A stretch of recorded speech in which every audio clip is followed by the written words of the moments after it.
Skippy மண்டை என்ன தனியாக சிரிச்சுக்கிட்டு இருக்கு? பைத்தியம் கீத்தியம் ரைட்டா? ஏய் இந்தாடி, எதுக்கடி தனியாக சிரிச்சுக்கிட்டு நிற்கிற? பைத்தியம்னு சொல்ல போகிறாங்கடி பார்க்குறவங்க. அபாயம் வந்துருச்சு, இப்போ என்ன சொல்லி சமாளிக்கிறது?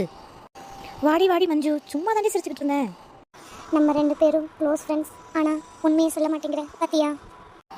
உண்மையை சொன்னா தான் நீ கிளச்சி விட்டுருவியே, அதுக்கு தானே பயமா இருக்கு. என்னடி நீயே உன் வாய்க்குள்ளே முனவிக்கிட்டு இருக்க? என்னன்னு வாயை திறந்து சத்தமாக சொல்லுடி. நான் உன் ஃப்ரெண்டு தானே, உனக்கு நான் நல்லது தான் பண்ணுவேன், சொல்லு. இப்படி சொல்லியே தாண்டி என்னோட எல்லா விஷயத்தையும் கெடுக்கிறேன், சொல்லி தொலைக்கிறேன் இரு. அது ஒன்றும் இல்லடி, முக்கில்லா முடியாமா என்ன ஒரு பையன் லவ் பண்ணுறான்டி. அதான் நானும் அவனை திரும்ப லவ் பண்ணலாமான்னு யோசிச்சு சிரிச்சுக்கிட்டு இருந்தேன்டி. ஐயோ, ஒன்றும் ஒரு பையன் லவ் பண்ணுறானா? ஏன் கூட தானே நீ சுற்றிக்கிட்டு இருந்த? ஏய், என்னெல்லாம் ஒரு பையன் லவ் பண்ணக்கூடாதா? ஏன் இப்படி சொல்கிற? இல்லை இல்லை, சும்மா சொன்னேன்டி, நல்ல விஷயம் தானே. இவள் லவ் பண்ண போயிட்டா நான் என்ன பண்ணுறது? இதை முதல் கட் பண்ண பார்ப்போம், அதுக்கு ஏதாவது ஒரு ஐடியாவை போடும். ஐடியா மணி.